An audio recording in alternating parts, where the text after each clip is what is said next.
100ಕ್ಕೆ 30 ರೂಪಾಯಿ ಬಡ್ಡಿ, ತಿಂಗಳಿಗೆ 30%. ರೌಡಿ ಹತ್ರ ಇಸ್ಕೊಂಡ್ಬರ್ತಾ ಇದೆ 1000 ರೂಪಾಯಿ. ಸ್ಲಮ್ಮಲ್ಲೇ ಕೊಡೋದು ಇಷ್ಟು ದುಡ್ಡು, ಬೇರೆ ಎಲ್ಲೂ ಕೊಡಲ್ರು. ನಾನು 40% ಸಂಪಾದನೆ ಮಾಡಿದ್ರೆ 30% ಬಡ್ಡಿ ಕಟ್ತಾ ಇದ್ದೆ. ನಿಮಗೆ ದುಡ್ಡು ಕೊಟ್ಟಿಲ್ಲ ಅಂದರೆ ಎತ್ತಾಕೊಂಡೋಗಿ ಹೊಡಿಯೋರೆ. ಅದೇ ದುಡ್ಡು ಹೆಂಗೆ ಮಾಡೋಕ್ಕಾಗತ್ತೆ? ನಾನು ದರೋಡೆ ಮಾಡೋಕ್ಕಾಗತ್ತಾ? ಅಥವಾ ಯಾರೋ ತಂದು ಕೊಡ್ತಾರಾ? ಇಲ್ಲ ನಮ್ಮ ಸಮಾಜದವರು ಒಂದೇನೋ ನನಗೆ ದುಡ್ಡು ಕೊಟ್ಟಿದ್ದಾರ? ಯಾರೂ ಕೊಡಲ್ಲ. ನಿಮಗೆ ನೀವೇ ಸಂಪಾದನೆ ಮಾಡ್ಕೋಬೇಕು. 6 ಗಂಟೆವರೆಗೂ ಕೆಲಸ, 6ರಿಂದ 9 ಕಾಲೇಜು ಆಟೋ. ದಿನಕ್ಕೆ 3 ಥರ ಸಂಪಾದನೆ ಮಾಡ್ತಾ ಇದ್ದೆ ನಾನು ಒಬ್ಬನೇ. ಯಾವುದು ಮಾಡೋದಿಲ್ಲ, ದುಡ್ಡು ಬರೋದೆಲ್ಲ ಮಾಡಿದೆ ನಾನು. ಮುಂದಾಟೋಗೆ 3 ಆಟೋ ಮಾಡಿದೆ. 3 ಆಟೋ ಆದಮೇಲೆ ಕಾರ್ ತಗೊಂಡ್ಮೇಲೆ ಮೆಟಡೋರ್ ತಗೊಂಡೆ.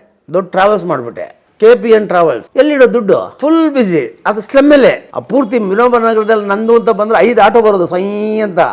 ಪೂರ್ತಿ ಶ್ರೀಮಂತ ಆಗ್ಬಿಟ್ಟೆ ನನ್ನ ಏರಿಯಾಗೆ. ಮನವಿ ಓ ಮನವಿ ನೀ ಕುಗ್ಗದಿರು.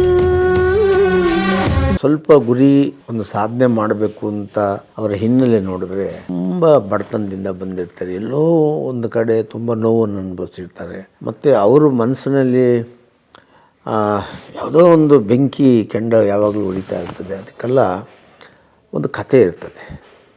ಪ್ರತಿಯೊಬ್ಬನ ಮನುಷ್ಯನ ಹಿಂದೆ ಒಂದು ಕಥೆ ಇರ್ತದೆ. ಹಾಗೆ ನಮ್ಮದು ಕೂಡ. ನಮ್ಮಪ್ಪ ನೀವು ಹೇಳ್ದಂಗೆ ಈಗಾಗಲೇ ಗೊತ್ತಿರೋ ಹಾಗೆ ಕುಳ್ಳಾಚಾರಿ ಪುಟ್ಟಮ್ಮ ಅಂತ ಏನಿದ್ರು, ಅವರು ಹೊಟ್ಟೆಪಾಡಿಗೋಸ್ಕರ ಬೆಂಗಳೂರಿಗೆ ಬರ್ತಾರೆ. ಬಂದ ಮೇಲೆ ಒಂದು ಸ್ಲಮ್ಮಲ್ಲಿ ಸೇರ್ಕೋತಾರೆ. ಯಾಕಂದರೆ ಆವತ್ತಿನ ಕಾಲಘಟ್ಟದಲ್ಲಿ ತುಂಬ ಬಡವ್ರಿಗೆಲ್ಲ ನೆಲೆ ಕೊಟ್ಟಿದ್ದೆಲ್ಲ ಎಲ್ಲರೂ ವಾಸ ಮಾಡುವಂಥ ಸವಲತ್ತುಗಳಿಗೆ ದೂರ ಇರ್ತಕ್ಕಂಥದ್ದು, ಏನೂ ಸಿಗದೇ ಇರೋಂಥ ಒಂದು ಜಾಗ ಅಂದರೆ ಅದು ಕೊಳಚೆ ಪ್ರದೇಶ ಅಂತಲೇ ಇರ್ತದೆ.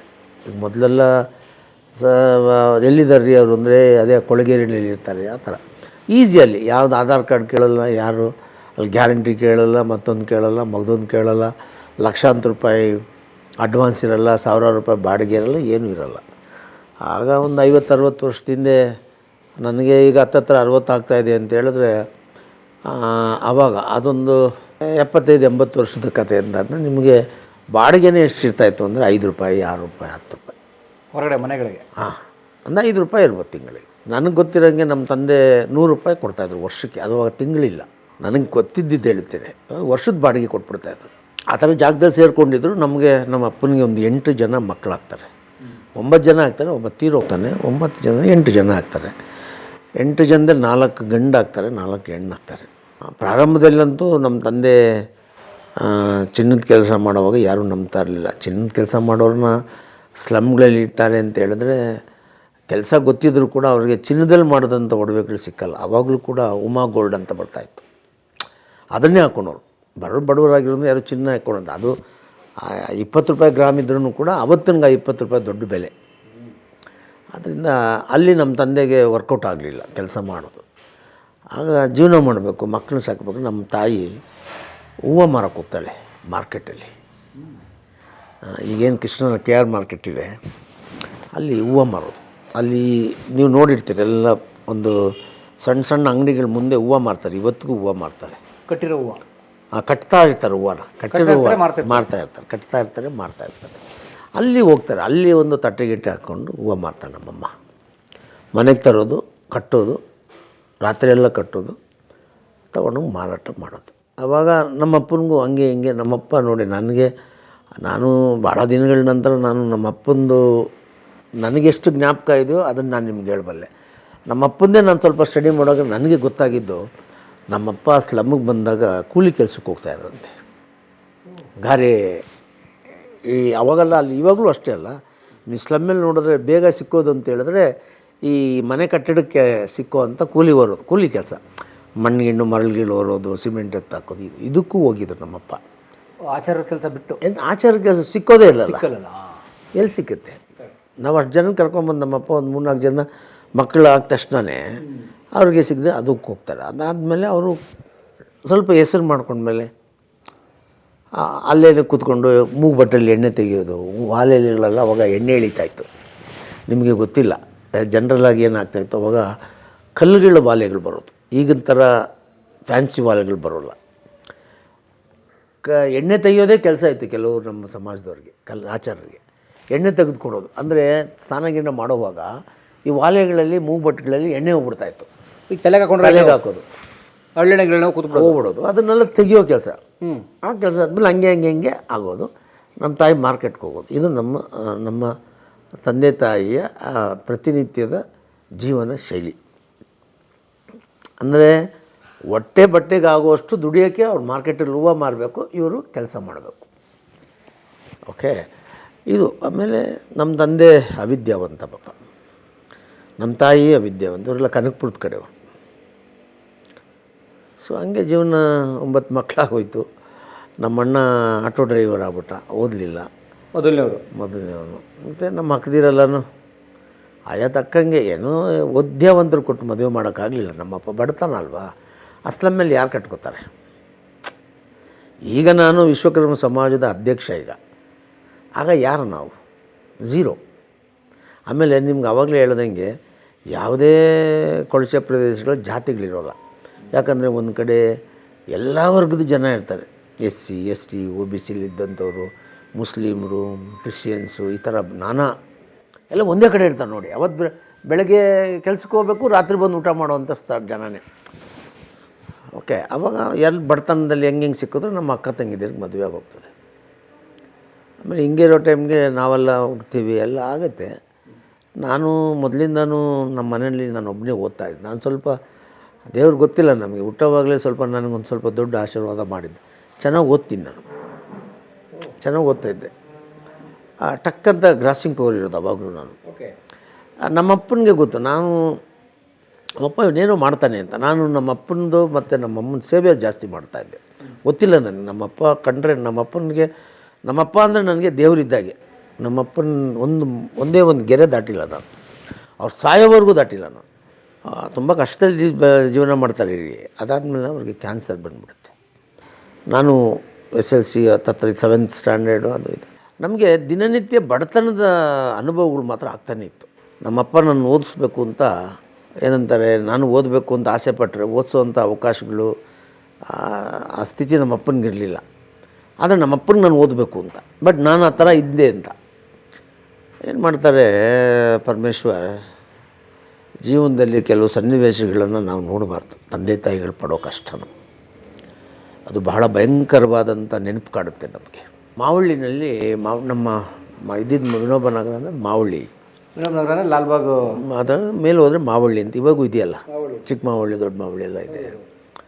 ಅಲ್ಲಿ 5th ಸ್ಟ್ಯಾಂಡರ್ಡ್ ಅಂತ ಕಾಣುತ್ತೆ. ನಾನು 5th ಸ್ಟ್ಯಾಂಡರ್ಡ್ ಆಗ್ತಾ ಇರ್ಬೇಕಾದ್ರೆ ನಾನು ಟ್ಯೂಷನ್ ಕಳಿಸ್ಬೇಕಯ್ಯ ಅಂತೀನಿ. ನಮ್ಗೆ ಅಷ್ಟೊತ್ತಿಗೆ ತುಂಬ ಕಷ್ಟ. ಟ್ಯೂಷನ್ ಕಳಿಸ್ಬೇಕು. ನಮ್ಮ ಅಪ್ಪನಿಗೆ ನನ್ನ ಹತ್ರ ವಿರುದ್ಧ ಮಾತಾಡೋಕ್ಕಾಗಲ್ಲ. ನನ್ನ ಮಗ ಓದ್ತಾನೆ ಅಂತ ಹೇಳಿದ್ರೆ ಫೀಸ್ ಬಂದು 75 ರೂಪಾಯಿ ಅಷ್ಟೇ ಕಟ್ಟಬೇಕು ಅವರು. ತಿಂಗಳಿಗೆ ವರ್ಷಕ್ಕೆ ಒಂದು ಇಡೀ ಅಕಾಡೆಮಿಕ್ ಇಯರ್ಗೆ. ಹಾಂ, ನನಗೆ ನಮ್ಮ ಅಪ್ಪ ಹೇಳೋಕ್ಕಾಗಲ್ಲ. ನನ್ನ ಹತ್ರ ದುಡ್ಡಿಲ್ಲ ಕಣೋ 75 ರೂಪಾಯಿ ಅಂತ ಹೇಳೋಕ್ಕಾಗಲ್ಲ ಅವ್ರಿಗೆ. ನನಗೆ ನಮ್ಮಪ್ಪ ಹೇಳಬೇಕು ಅಂತ, ಕೊಡಬೇಕು ಅಂತ. ಯಾಕಂದರೆ ನಾನು ಸ್ಕೂಲಲ್ಲಿ ನಾನು ಹೆಂಗೆ ಇದ್ರೂ ಕೂಡ, ನನ್ನ ಸ್ಥಿತಿಗತಿಗಳು ಹೆಂಗೆ ಇದ್ರೂ ಕೂಡ ನಾನು ಚೆನ್ನಾಗಿ ಓದ್ತಾಯಿದ್ದೆ ಸ್ಕೂಲಲ್ಲಿ. ಮಾಸ್ಟರ್ ಹೇಳೋರೆ, ನೀನು ಟ್ಯೂಷನ್ಗೆ ಬರೋ, ನಿನಗೆ ಇನ್ನೂ ಒಳ್ಳೇದಾಗತ್ತೆ ಅನ್ನೋನು. ಆವಾಗ ನಾನು ಹೋಗ್ತೀನಿ, ನಮ್ಮ ಅಪ್ಪನಿಗೆ ಹೇಳ್ತೀನಿ, ಎಲ್ಲ ಒಪ್ಕೊತಾರೆ. ನಾವು ಆಯ್ತು ನಡಿಯೋ, ನೀನು ಸೇರಿಸ್ಬಿಡ್ತೀನಿ. ನಾನು ಕರ್ಕೊಂಡು ಹೋಗ್ತೀನಿ. ಪರಮೇಶ್ವರ್, ನೀನು ನಿಂತ್ಕೊ ಅಲ್ಲಿ ಮಗನೇ, ನಾನು ಮಾಸ್ಟರ್ ಹತ್ರ ಹೋಗ್ಬಿಡ್ತೀನಿ ಅಂತ ನಾವು ಮಾತಾಡ್ಕೊಂಬರ್ತೀನಿ. ಹೊರಗಡೆ ನಿಂತಿರ್ತೀನಿ ಗೇಟ್ ಹತ್ರ. ಗೇಟ್ ಹಿಂಗೆ ಅರ್ಧ ಕ್ಲೋಸ್ ಆಗ್ತದೆ. ಅಲ್ಲಿ ನಮ್ಮಪ್ಪ ಹೋಗ್ತಾರೆ ಹೊರಗಡೆ. ಹೋದ ತಕ್ಷಣವೇ ನಮ್ಮಪ್ಪ ಅವ್ರ ಕಾಲಿಗೆ ಬಿದ್ದೋಯ್ತಾರೆ. ಕಾಲಿಗೆ ಬಿದ್ದೋಗ್ಬಿಟ್ಟು ಅವ್ರು ಕೇಳಿದ ಫೀಸಲ್ಲಿ 50% ನಮ್ಮ ಅಪ್ಪನ ಹತ್ರ ಇರುತ್ತೆ. ನಮ್ಮಪ್ಪ ಹೇಳೋ ಮಾತು ನನ್ನ ಕಿವಿಗೆ ಬೀಳುತ್ತೆ, ಸ್ವಾಮಿ ನಾನು ತುಂಬ ಬಡವ, ನಾನು ಫೀಸ್ ಕಟ್ಟೋಕ್ಕಾಗಲ್ಲ, ಫೀಸ್ ಕಟ್ಟೋಕ್ಕಾಗಲ್ಲ. ನನ್ನ ಮಗನಿಗೆ ಹೇಳ್ಬೇಡಿ, ನನ್ನ ಮಗನಿಗೆ ನಾನು ಫೀಸ್ ಕೊಟ್ಟಿಲ್ಲ ಅಂತ ಹೇಳ್ಬೇಡಿ, ನನ್ನ ಹತ್ರ ಇಷ್ಟ ಇರೋದು ದುಡ್ಡು, ನನ್ನ ಮಗನಿಗೆ ಓದಿಸಿ ಅಂತ ನಮ್ಮಪ್ಪ ಕಾಲಿಗೆ ಬಿದ್ದೋಯ್ತಾನೆ. ನಾನು ಅದನ್ನು ನೋಡ್ಬಿಡ್ತೀನಿ. ನಾನು ನಮ್ಮಪ್ಪ ದುಡ್ಡು ಕೊಟ್ಟು ನನಗೆ ಓದಿಸ್ತಾನೆ ಅಂತ ನಾನು ಕರ್ಕೊಂಬಂದು ಸ್ಟೈಲಾಗಿ ಬರ್ತೀನಿ. ಒಳಗಡೆ ಈ ಸನ್ನಿವೇಶ ಆಗ್ತದೆ. ಅವತ್ತೇ ನನ್ನ ಮನಸ್ಸು ಹೊಡೆದೋಯ್ತದೆ ನನಗೆ. ನಮ್ಮಪ್ಪನ ಸ್ಥಿತಿ ನೋಡಿ.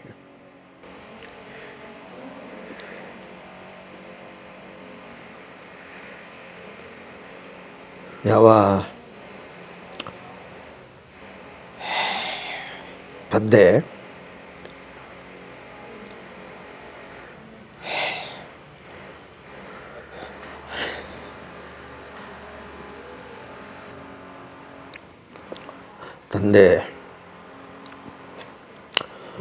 ತನ್ನ ಮಗ ನೋಡಬಾರ್ದು ಅಂತ ಬಾಕ್ಲಾಕುತ್ತಾನೆ.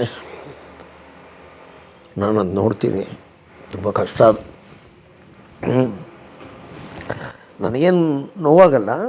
ನಮ್ಮ ಸ್ಥಿತಿ ಏನಪ್ಪ ಅಂಥೇಳಿ ಒಂದಷ್ಟು ದೇವ್ರನ್ನ ಬೈತೀನಿ, ಒಂದಷ್ಟು ನಮ್ಮ ಅಪ್ಪನ ಕಂಡು ತುಂಬ ಮತ್ತೆ ಆಸೆ ಆಗುತ್ತೆ ನನಗೆ.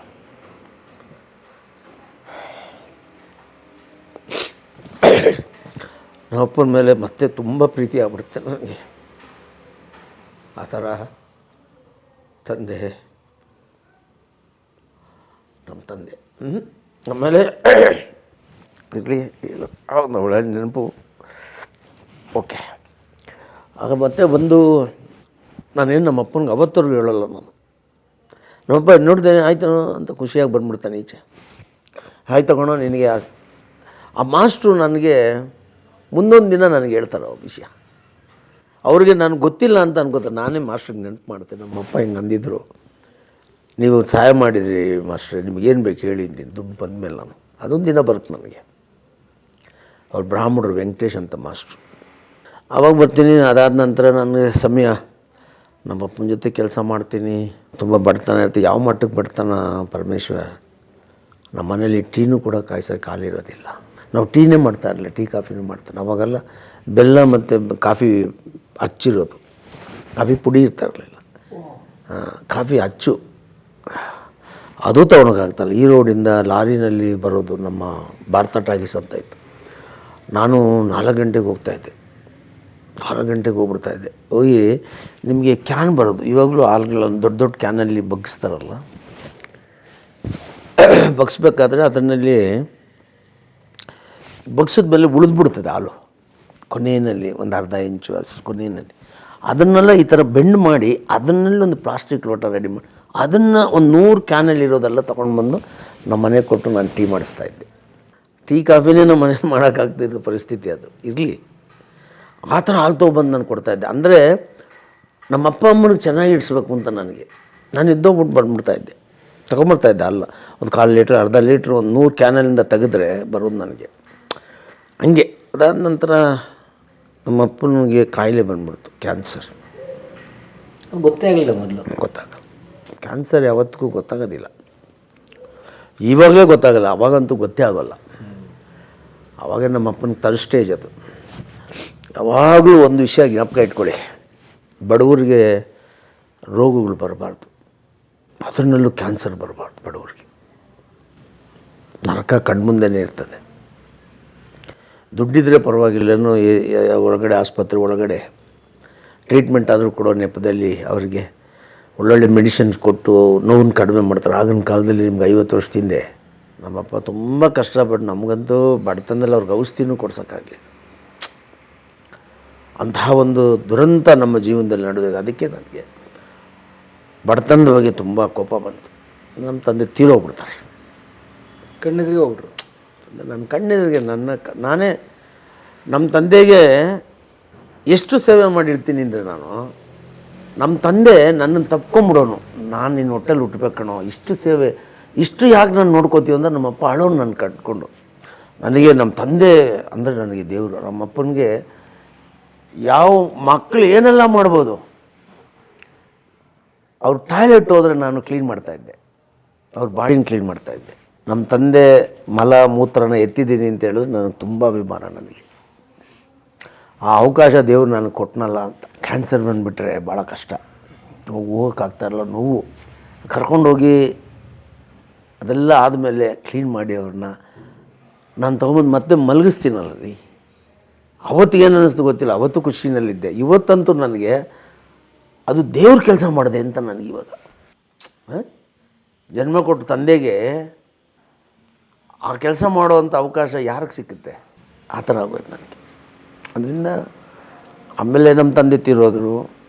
ಆಮೇಲೆ ನಮಗೆ ತುಂಬ ಕಷ್ಟ. ಅದೇ ಹೇಳ್ದಾಗಲೇ ಶವ ಸಂಸ್ಕಾರ ಮಾಡಿದೆ. ಈ ನಾಳೆ ಅಂದರೆ ಏನು ಗೊತ್ತಿಲ್ಲ. ಸ್ಲಮ್ಮು, ನಮ್ಮ ಅಕ್ಕ ತಂಗಿದಿರು ಒಂದೂ ಗೊತ್ತಾಗಲಿಲ್ಲ. ಅವತ್ತು ನೆಕ್ಸ್ಟ್ ಡೇ ಹೋದೆ, ಪ್ರತಿಜ್ಞೆ ಮಾಡಿದೆ, ಬಂದೆ. ಒಬ್ಬ ಮನುಷ್ಯ ಎಷ್ಟು ಮಾಡ್ಬೋದು 14ನೇ ವರ್ಷದಲ್ಲಿ, ಅಲ್ಲಿಂದ ಶುರು ಮಾಡಿದೆ. ನಿಮಗೆ ಗೊತ್ತಿರಲಿ, ಯಾವಾಗಲೂ ಆ ಥರ ಸ್ಥಳಗಳಲ್ಲಿ ರೌಡಿಗಳು ಜಾಸ್ತಿ, ತುಂಬ ರೌಡಿಗಳು. ಬಡ್ಡಿ ಕೊಡ್ತಾ ಇದ್ದಿದ್ದೆ ರೌಡಿಗಳು. ಫೈನಾನ್ಸ್ ನಮಗೆ ಯಾರು ಗತಿನೇ ಇಲ್ಲ. ನಮ್ಮ ಹತ್ರ ಏನಿದೆ? ನಾನು ಜೋರಿದ್ದೆ, ಚೆನ್ನಾಗೇ ಇದ್ದೆ ಅವಾಗ. ಅಂಥವ್ರ ಹತ್ರ ನನಗೆ ದುಡ್ಡು ಬೇಕಲ್ಲ. ದುಡ್ಡು ನಮ್ಮನ್ನು ನಂಬಿ ಯಾರು ಕೊಡ್ತಾರೆ? ಯಾವ ಬ್ಯಾಂಕ್ ಕೊಡ್ತಾರೆ? ಯಾರಿದ್ದಾರೆ? ನಮ್ಗೆ ಯಾರೂ ಇಲ್ಲ. ಅವ್ರ ಹತ್ರನೇ ಬಡ್ಡಿಗೆ ವಹಿಸ್ಕೊಂಡೆ, ರೌಡಿಗಳ ಹತ್ರ. ಜೀವನಕ್ಕೆ ಅಲ್ಲ, ಕೆಲಸ ಮಾಡಬೇಕಲ್ಲ, ಬಂಡವಾಳ ಬೇಕಲ್ಲ. ಏನಾದ್ರು ಹೊಸ್ದಾಗಿ ಶುರು ಮಾಡೋಕ್ಕೆ. ಹೌದಲ್ಲ, ಈಗ ಏನೇ ಮಾಡೋದು ಬಂಡವಾಳ ಇದ್ದರೆ ಹೆಂಗೆ ಕೆಲಸ ಆಗುತ್ತೆ? ಕೂಲಿ ಕೆಲಸಕ್ಕಂತೂ ಹೋಗೋಕ್ಕಾಗಲ್ಲ ನಾನು. ನನಗೆ ಗೊತ್ತಿರೋದು ಸಣ್ಣದಾಗಿ ನಮ್ಮಪ್ಪ ಮಾಡಿದ್ದು ಚಿನ್ನದ ಕೆಲಸ. ಅದೊಂದು ಗೊತ್ತಿತ್ತು. ನಮ್ಮಪ್ಪನ ಜೊತೆಲಿ ಇರ್ತಾ ಇದ್ನಲ್ಲ. ನಾನು ಸ್ಕೂಲ್ಗೆ ಹೋಗಿ ನಮ್ಮಪ್ಪಂದು ಇನ್ನೂ ಒಂದು ಹೆಜ್ಜೆ ಮುಂದೆ ಹೋಗಿ ನಮ್ಮಪ್ಪನಿಗೋಸ್ಕರ ನಾನು ಸ್ಕೂಲ್ಗೆ ಹೋಗ್ಬಿಟ್ಟೆ. ನಮ್ಮಪ್ಪನಿಗೆ ಅಲ್ಲಿ ಕೊಡೋ ಬ್ರೆಡ್ ತಂದು ಕೊಡಬೇಕು ಅಂತ ನನಗೆ ಆಸೆ. ನನಗಲ್ಲ ರೀ, ನಮ್ಮಪ್ಪನಿಗೆ ಕೊಡಬೇಕು ಅಂತ. ನಾನು ಅಲ್ಲಿ ಬ್ರೆಡ್ ಕೊಡೋರು ಮಾಡರ್ನ್ ಬೇಕ್ರಿಯಿಂದ ಮಾಡರ್ನ್ ಬ್ರೆಡ್ ಅಂತ ಕೊಡ್ತಾಯಿದ್ರು ಅವಾಗ ಸ್ಕೂಲ್ಗಳಲ್ಲಿ ಹುಡುಗರಿಗೆ.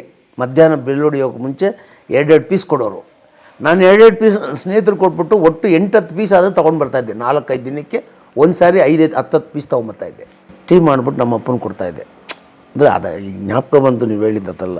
ಅದಾದ ನಂತರ ಮತ್ತೆ ಆದರೆ ಅಪ್ಪನ ಜೊತೆ ಇದ್ದು ಕೆಲಸ ಕಲ್ತಿದ್ದೆ. ಅಂದರೆ ನಾನು ಭಾಳ ಕೆಲಸ ಕಲ್ತಿದ್ದೀನಿ. ನಾನೆಲ್ಲ ಒಡವೆಗಳು ಮಾಡ್ತೀನಿ. ಈ ಉಂಗುರ, ವಾಲೆ ಅದೆಲ್ಲ ಯಾವ ಲೆಕ್ಕ ನನಗೆ? ಅದು ಬೇಸಿಕ್ಕು. ಯಾವ ಲೆಕ್ಕ ನನಗೆ? ಒಡವೆ ಮಾಡೋದಲ್ಲ ನನಗೆ ಕೈಗೆ ಬಂದು ಕಲಿಯೋದು. ಅದು ಯಾವ ಲೆಕ್ಕ? ಬ್ಲಡ್ಡೇ ವಿಶ್ವಕರ್ಮಂದಲ್ವ, ಅದು ಯಾವ ಕೆಲಸ ನನಗೆ? ಕಬ್ಬಿಣದ ಕೆಲಸ ಮಾಡಿದ್ದೀನಿ, ಚಿನ್ನ ಬೆಳ್ಳಿ ಕೆಲಸ. ನನಗೆ 30 ವರ್ಷ ಆಗೋವರೆಗೂ ಅದೇ ಕೆಲಸ ಮಾಡ್ತಾ ಇದ್ನಲ್ಲ. ನೋಡಿ, 14ನೇ ವಯಸ್ಸಿಗೆ ತಂದೆ ತೀರ್ಕೊಳ್ಳೋಷ್ಟರಲ್ಲಿ ಇಷ್ಟು ಕೆಲಸ ಕಲ್ತಿದ್ದೆ ನಾನು. ಅದೇ ದೊಡ್ಡ ಶಿಕ್ಷಣ ನೋಡಿ. ಅವಲ್ವಾ, ಬಡತನ ಮಾಡಿದ್ದೆ. ನಿಮಗೆ ಹಠ ಇರಬೇಕಷ್ಟೇ. ವಯಸ್ಸು ಲೆಕ್ಕಕ್ಕೆ ಬರೋದಿಲ್ಲ ಸರ್. ವಯಸ್ಸೇನಿದೆ, ಛಲ ಬೇಕಷ್ಟೇ. ನಿಮಗೆ ಗುರಿ ಬೇಕು. ನಿಮಗೆ ನಮ್ಮ ಅಪ್ಪ ಅಮ್ಮನ ಬಗ್ಗೆ ನಾನು ಇದ್ದಿದ್ದು ಕಮಿಟ್ಮೆಂಟ್. ಅದು ಅವ್ರಿಗೆ ನೋವು ಮಾಡಬಾರ್ದು ಅಂತ ಅಷ್ಟೇ. ಅದು ಯಾವಾಗ ಬಂದು ಗೊತ್ತಿಲ್ಲ ನನಗೆ. ಹಂಗೆ ಮಾಡಿ ಆಮೇಲೆ ಹೋದೆ. ಅವನಿಗೆ ಬಡ್ಡಿ ಎಷ್ಟು ಗೊತ್ತು? ಈಗ ಬಿಡಿ, ಈಗ ನೀವೆಲ್ಲ ಕಲ್ಪನೆನೂ ಮಾಡೋಕ್ಕಾಗಲ್ಲ.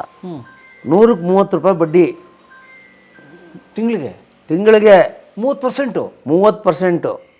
ರೌಡಿ ಹತ್ರ ಇಸ್ಕೊಂಬರ್ತಾಯಿದೆ 1000 ರೂಪಾಯಿ. ನಿಮ್ಮ ಸ್ಲಮ್ಮಲ್ಲೇ ಕೊಡೋದು ಇಷ್ಟು ದುಡ್ಡು. ಬೇರೆ ಎಲ್ಲೂ ಕೊಡೋರು. ಕೆನರಾ ಬ್ಯಾಂಕು, SBI ಹತ್ರಕ್ಕೂ ಸೇರಿ ಎಂಟ್ರೆನ್ಸ್ ಅವನೇ ಗನ್ನಿಟ್ಕೊಂಡು ನಿಂತ್ಕೋತಾ ಇದ್ದ, ಗೊತ್ತಾ ನಿಮಗೆ? ಈಗ ನಿಂತ್ಕೊಳೋದಿಲ್ಲ. ಮೊದಲು ಬ್ಯಾಂಕ್ಗಳ ಮುಂದೆ ಒಂದು ಗನ್ ಇಟ್ಕೊಂಡು ನಿಂತಿರೋನು ಒಬ್ಬ ಗಾರ್ಡು ಒಳಗಡೆ ಬಿಡ್ತಾ ಇರಲಿಲ್ಲ ನಮ್ಮ ಅವತಾರ ನೋಡಿದ್ರೆ. ಅದು ಬಿಡಿ, ಅಂಥವ್ರ ಹತ್ರ ಇಸ್ಕೊಂಡು ಬಂತಾಯಿದ್ದೆ. ನಾನು 40% ಸಂಪಾದನೆ ಮಾಡಿದ್ರೆ 30% ಬಡ್ಡಿ ಕಟ್ತಾಯಿದ್ದೆ. ಅದೇ ದುಡ್ಡು ಹೆಂಗೆ ಮಾಡೋಕ್ಕಾಗತ್ತೆ? ನಾನು ದರೋಡೆ ಮಾಡೋಕ್ಕಾಗತ್ತಾ? ಅಥವಾ ಯಾರೋ ತಂದು ಕೊಡ್ತಾರಾ? ಇಲ್ಲ ನಮ್ಮ ಸಮಾಜದವರು ಒಂದೇನೋ ನನಗೆ ದುಡ್ಡು ಕೊಟ್ಟಿದ್ದಾರಾ? ಯಾರೂ ಕೊಡಲ್ಲ ನಿಮಗೆ. ನೀವೇ ಸಂಪಾದನೆ ಮಾಡ್ಕೋಬೇಕು. ನಿಮ್ಮ ಕಾಲ ಮೇಲೆ ನೀವೇ ನಿಲ್ಲಬೇಕು. ಅಂಥ ಗುರಿ ಇರಬೇಕು ಮಂಡ್ಯಲ್ಲಿ. ತೊಗೊಂಬರ್ತಾಯಿದ್ದೆ. ಅವರೇನು ಹಳ್ಳಿಗಳಲ್ಲಿ, ಸ್ಲಮ್ಗಳಲ್ಲಿ ನಿಮಗೆ ದುಡ್ಡು ಕೊಟ್ಟಿಲ್ಲ ಅಂದರೆ ಎತ್ತಾಕೊಂಡೋಗಿ ಹೊಡಿಯೋರೆ. ಹಳ್ಳಿ ಸ್ಲಮ್ಗಳಲ್ಲಂತೂ ಅವರೆಲ್ಲ ಕುಡ್ದೇ ಇರ್ತಾರಲ್ಲ, ಯಾವಾಗಲೂ 24 hours ರನ್ನಲ್ಲಿ ಇರ್ತಾರೆ ಅವರು. ಎಲ್ಲ ಬಡ್ಡಿಗೆ ಬಿಡೋರೆಲ್ಲ. ನಿಮಗೆ ಈಗಲೂ ಗೊತ್ತೇನೋ? ನಿಮಗೆ ಗೊತ್ತಿಲ್ಲ, ಇದೇನೋ ಬರ್ತಿರ್ಬೇಕು ನಾನು. ಈಗಲೂ ತಳ್ಳೋ ಗಾಡಿಗಳಿಗಿದೆಯಲ್ಲ ಈ ಸ್ಲಮ್ಗಳಲ್ಲಿದೆ. ಈ ಸಿದ್ದಾಪುರ ಅನ್ನೋ ಜಾಗದಲ್ಲಿ ಈಗಲೂ ಇದೆ.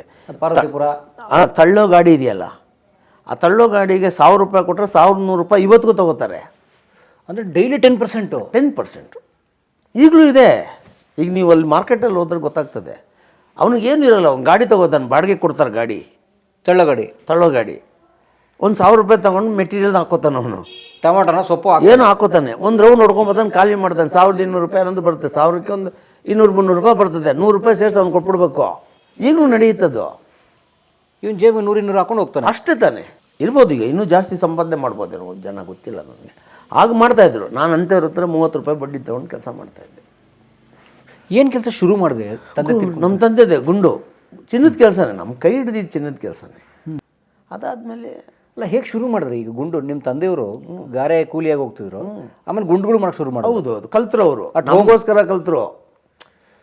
ತಂದೆ ಜವಾಬ್ದಾರಿ ನಮಗೋಸ್ಕರ ಕಲ್ತರು. ನನಗೆ 8 ಜನ ಮಕ್ಕಳು, ನಾನು ಗಾರೆ ಕೆಲಸ ಮಾಡಿದ್ರೆ ನನ್ನ ಮಕ್ಕಳ ಭವಿಷ್ಯಕ್ಕೆ ತೊಂದರೆ ಆಗತ್ತೆ. ನಾನು ಆಚಾರಿಯಾಗಿದ್ದೀನಿ, ಕೆಲಸ ಕಲಿಬೇಕಂದ್ರೆ ಅವರು ಕಲಿತಾರೆ ಹೋಗಿ ಒಂದು ಕಡೆ, ಕಲಿತು ಬಂದು ನಮಗೆ ಕಲಿಸ್ತಾರೆ.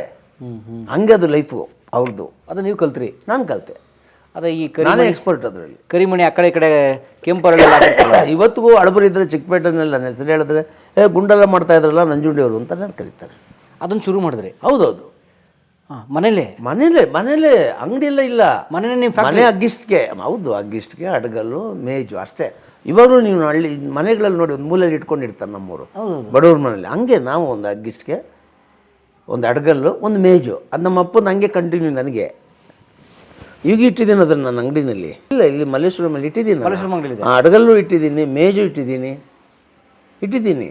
ಅದು ಯಾವಾಗಲೂ ನನ್ನ ಆಸ್ತಿ. ಅದು ನನಗೆ ಬೆಳೆದ್ಬಿಟ್ಟು ಬಿಸಾಕಕ್ಕೆ ಹೋಗಿಲ್ಲ ಅದನ್ನ. ಯಾಕೆ ಬಿಸಾಕ್ಬೇಕು? ಅಡಗಲ್ಲು ನಮ್ಮ ನಮ್ಮ ನಮ್ಮ ಜೀನ್ಸ್ಗೆ ಇನ್ನೊಂದು ಹೆಸರು ಅದು ಅಡಗಲ್ಲು. ನಮ್ಮ ವೃತ್ತಿಗೆ ಇನ್ನೊಂದು ಹೆಸರೇ ಅಡಗಲ್ಲು. ಏನು ಸವಾಲಿತ್ತು ಶುರು ಮಾಡಿದಾಗ ಸರ್? ನನ್ನ ಅಂಗಡಿಗೆ ಸೇರಿಸ್ತಾರಲ್ಲ ಫಸ್ಟ್ ಆಫ್ ಆಲ್ ನಮ್ಮ ಆಕಾರನೇ ಹಂಗಿತ್ತೀವ್ರಿ. ಅದು ಚಡ್ಡಿ ಕರೆದೋಗ್ಬಿಡೋದು, ಮುಖ ತೊಳೆಯಿಲ್ಲ. ನಾವೆಲ್ಲ ನಿಮ್ಗೆ ಅವಾಗಲೇ ಹೇಳಿದೆ, ಫುಟ್ಪಾತ್ ಆ ರೋಡಲ್ಲಿ ಮೋರಿ ಪಕ್ಕದಲ್ಲಿ ಒಂದು ಕೊಳಾಯಿ, ಅಲ್ಲೇ ಸ್ನಾನ.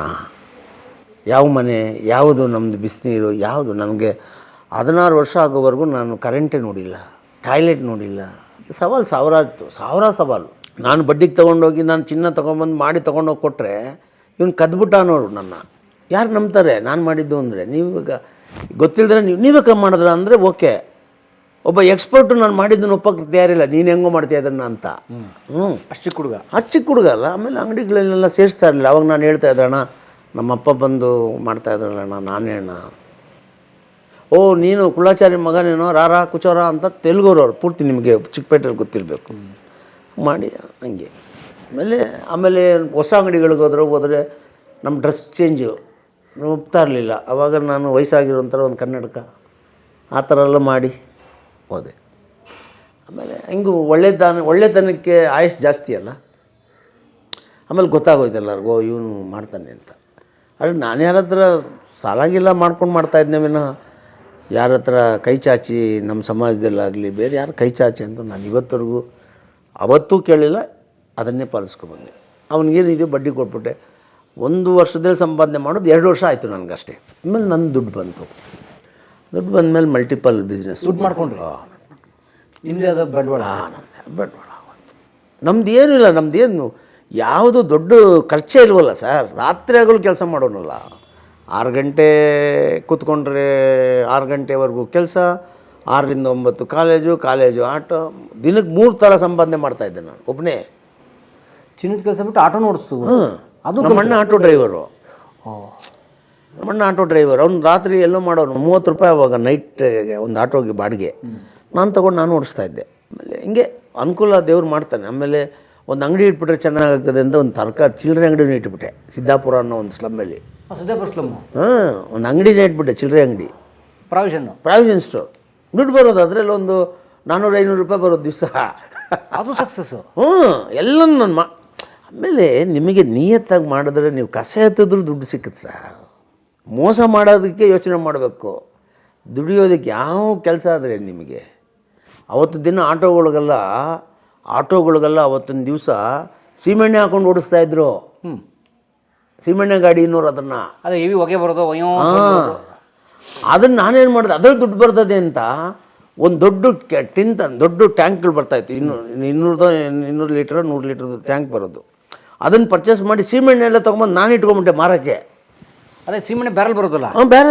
ಬ್ಯಾರಲ್ಲೇ ಸಿಕ್ಕೋದು ಅವಾಗ. ಕರೆಕ್ಟು. ಯಾವುದು ಮಾಡೋದಿಲ್ಲ, ದುಡ್ಡು ಬರೋದೆಲ್ಲ ಮಾಡಿದೆ ನಾನು. ಒಟ್ಟೇನು ದುಡ್ಡು ಮಾಡಬೇಕು, ದುಡ್ಡು ಅಷ್ಟೇ. ನಾನು ನಮ್ಮಪ್ಪನ ಹತ್ರ ಹೇಳಿದ್ನಲ್ಲ ಅಷ್ಟೇ, ಬೇರೆ ಇಲ್ಲ. ಕೆಲಸ ಮಾಡ್ಬೇಕು, ದುಡ್ಡು ಮಾಡ್ಬೇಕು. ನಮ್ಮಣ್ಣ ಆಟೋ ಓಡಿಸ್ತಾ ಇದ್ದ. ಒಂದು ಸಾರಿ ಆಟೋದವರೆಲ್ಲ ನಿಮ್ಗೆ ಗೊತ್ತು, ಮುಸಲ್ಮಾನರು ಓನರ್ಗಳೆಲ್ಲ ಅಲ್ಲೆಲ್ಲ ಕೊಡೋನು. ಅವ್ನಿಗೇನೋ ಬೈದ್ಬಿಟ್ಟ. ನಾನೇನು ಮಾಡಿದೆ, ಬಾ ಅಂದೆ. ನಮ್ಮ ಅಣ್ಣನಿಗೆ ಒಂದು ಗಾಡಿ ಕೊಡಿಸ್ಬಿಟ್ಟೆ ಸ್ವಂತ. ದುಡ್ಡಿತ್ತಲ್ಲ, ದುಡ್ಡಿದೆಯಲ್ಲ, ಬಿಸ್ನೆಸ್ ಮನ್ ನಂಜುಂಡಿ. ಈಗ ಆಟೋ ತೊಗೊಂಡ್ಬಿಟ್ಟೆ. ಒಂದು ತೊಗೊಂಡೆ. ನಮ್ಮಣ್ಣ ಡೈಲಿ ತಂದು ನನಗೆ ಕೊಟ್ಬಿಡ 100-150 ರೂಪಾಯಿ ತಗೊಂತ ಸಾಲ ತೊಗೊಂಡು 3 ಆಟೋ ಹಾಕ್ಬಿಟ್ಟೆ. ಆಟೋ, ಅಂಗಡಿ, ಚಿನ್ನದ ಕೆಲಸ, ಏನು ದುಡ್ಡು ಕಡಿಮೆನಾ? ಏನು ಕತೆ ಏನು? ಯಾರು ಬಡವರು? ಹೆಂಗ್ ಮ್ಯಾನೇಜ್ ಮಾಡ್ತೀರಿ ಇಷ್ಟು? ಎಲ್ಲ ನಾನೇ ಮ್ಯಾನೇಜ್ಮೆಂಟ್ ಏನಿದೆ, 1000 ಕೆಲಸ ಆದ್ರೂ ಮಾಡ್ಬೋದಾಗಿತ್ತಲ್ಲ. ಅಲ್ಲ, ಒಂದ್ ಅಂಗಡಿ ಇಟ್ಟರೆ ಅದನ್ನ ನಡ್ಸಕ್ಕಾಗದೆ ಓದಾಡ್ತಿರ್ತಾರೆ, ನೀವು 3-4 ಕಡೆ ಓಡೋದು ಹೆಂಗೆ? ಎಲ್ಲ ಅಲ್ಲೊಬ್ಬನ ಕೆಲಸಕ್ಕೆ ಇಟ್ಬಿಟ್ಟೆ ಅವಾಗಲೇ. ಹಾಂ, ಪ್ರಾವಿಷನ್ ಸ್ಟೋರ್ಗೆ ಒಬ್ಬರು ಕೆಲಸಕ್ಕೆ ಆಯಿತಾ, ಅವ್ನು ಸಾಯಂಕಾಲದ ಲೆಕ್ಕ ಕೊಟ್ಬಿಡೋನು. ಓಕೆ, ಇದು ಎಣ್ಣೆ ಸಿಮೆಣ್ಣೆಗೆ ಒಂದು ಸಾರಿ ದುಡ್ಡು ತೊಗೊಂಬಂದ್ರೆ ಅವ್ನು ಕೊಟ್ಬಿಡೋನು. ನಾನು ಕೆಲಸ ಮಾಡ್ತಾಯಿದ್ದೆ, ನಮ್ಮಣ್ಣ ಆಟೋ ಓಡಿಸಿ ದುಡ್ಡು ಕೊಟ್ಬಿಡೋನು. ಎಲ್ಲಿಡೋ ದುಡ್ಡು? 500 ರೂಪಾಯಿ ಬರೋ ಜಾಗದಲ್ಲಿ 3000 ರೂಪಾಯಿ ಬಂದರೆ ನಾನು ಲಕ್ಷಾಧೀಶಪುರ ಆಗೋಕ್ಕೆ ಎಷ್ಟು ದಿನ ಬೇಕು? ಸೊ ಅದು ಒಂದು ಕಡೆ ಬರೋ ದಾರಿ 4 ಕಡೆ. ಹೌದು. ಮತ್ತು ಮಲ್ಟಿಪಲ್ ಬಿಸ್ನೆಸ್ ಮಾಡಬೇಕು. ನೀವು ಒಂದೇ ಮಾಡಿದ್ರೆ ಆಯ್ಸೋಗ್ಬಿಡ್ತದೆ. ಎಲ್ಲ ಮಾಡಿದೆ ನಾನು, ಎಲ್ಲ ಆಯಿತು. ಎಲ್ಲ ಮುಂದಾಟೋಗೆ 3 ಆಟೋ ಮಾಡಿದೆ. 3 ಆಟೋ ಆದಮೇಲೆ ಕಾರ್ ತೊಗೊಂಡ್ಮೇಲೆ ಮೆಟಡೋರ್ ತೊಗೊಂಡೆ. ದೊಡ್ಡ ಟ್ರಾವೆಲ್ಸ್ ಮಾಡಿಬಿಟ್ಟೆ, KPN ಟ್ರಾವೆಲ್ಸ್. ಈ KPN ಟ್ರಾವೆಲ್ಸ್ ಅಂತ ಬಂದಿದೆಯಲ್ಲ ಬಸ್ಗಳು, ಅದೇ ಟೈಮ್ನಲ್ಲಿ ನಂದು ರಿಜಿಸ್ಟರ್ ಆಯಿತು. ಆದರೆ ನಾನು ತುಂಬ ಇನ್ವಾಲ್ವ್ ಆಗಲಿಲ್ಲ ಅದಕ್ಕಿಂತ ನಾನು ಸಿನಿಮಾಗೆ ಬಂದ್ಬಿಟ್ನಲ್ಲ, ಅದಕ್ಕೆ ಸ್ಟಾಪ್ ಮಾಡಿಬಿಟ್ಟೆ. KPN ಟ್ರಾವೆಲ್ಸ್ ಅಂತ ಗಾಡಿಗಳು ಇಟ್ಬಿಟ್ಟೆ. 5 ಆಟೋ, 3 ಕಾರು, 2 ಮೆಟಡೋರು, ಅಂಗಡಿ, ನನ್ನ ಜ್ಯುವೆಲ್ಲರ್ ಶಾಪು. ಹೆಂಗೆ ಕತೆ ಯೋಚನೆ ಮಾಡಿ. Full busy. ಅದು ಸ್ಲಮ್ಮಲ್ಲೇ. ಅದು ಬಿಟ್ಟು ಆಚೆ ಹೋಗಿಲ್ಲ? ಆಕೆ ಹೋಗಲಿಲ್ಲ, ಇಲ್ಲ, ಅಲ್ಲೇ ಆ ಪೂರ್ತಿ ವಿನೋಬ ನಗರದಲ್ಲಿ ನಂದು ಅಂತ ಬಂದರೆ 5 ಆಟೋ ಬರೋದು ಸೈ ಅಂತ. ಪೂರ್ತಿ ಶ್ರೀಮಂತ ಆಗ್ಬಿಟ್ಟೆ ನನ್ನ ಏರಿಯಾಗೆ.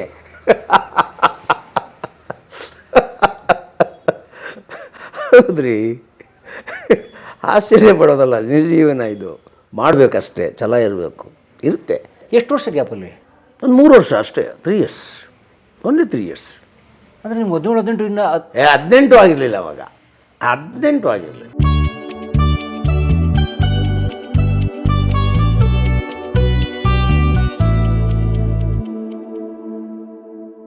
ಕಲಾ ಮಾಧ್ಯಮದ ಎಲ್ಲ ಎಪಿಸೋಡುಗಳು ನಿಮಗೆ ಸಿಗಬೇಕು ಅಂತಂದ್ರೆ ಕಲಾ ಮಾಧ್ಯಮ ಯೂಟ್ಯೂಬ್ ಚಾನೆಲ್ನ ಸಬ್ಸ್ಕ್ರೈಬ್ ಮಾಡಿ, ಬೆಲ್ ಐಕಾನ್ನ ಕ್ಲಿಕ್ ಮಾಡಿ. ತಪ್ಪದೇ ಮಾಡಿ. ವಿಡಿಯೋ ನೋಡಿದ್ದಕ್ಕೆ ನಿಮಗೆ ತುಂಬ ಧನ್ಯವಾದಗಳು.